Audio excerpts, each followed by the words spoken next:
Kumusta na po kayo mga kasirama?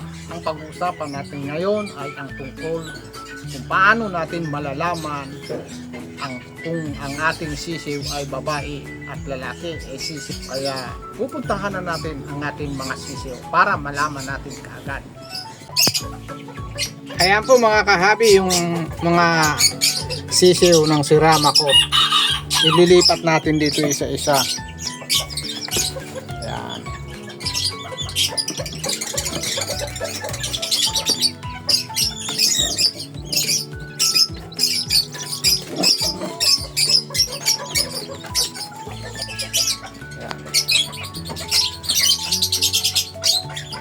Gaya nito, ang pakpak nito ay hindi pantay. Kung mapapansin natin ay hindi pantay. Ito mahaba, ito may iksi. Kaya 100% po ito ay lalaki. Ayan o. Ikita natin.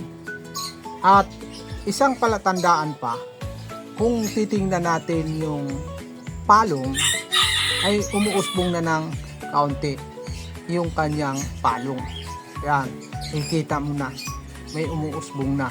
Yan ang palatandaan na lalaki. Ito naman maliwanag na ito ay babae. Pantay lang pantay lang yung kanyang pakpak, balahibo sa kanyang pakpak. At kung makikita natin, halos walang umuusbong na palong.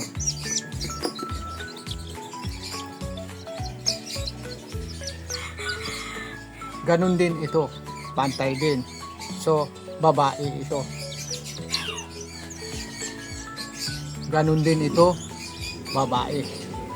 So, disclaimer lang po dun sa mga talagang breeder, alam na po nila ito. Kaya sa apat kong sisiw ay isa lang ang lalaki. So, 3 ay babae. Guys, huwag rin natin kalimutan araw-araw ibilad natin ang ating mga sisiw sa umaga. At kung nagustuhan po ninyo ang aking video, huwag po sanang kalimutan i-like, i-share, higit sa lahat, i-subscribe ang aking channel. Salamat po sa panonood!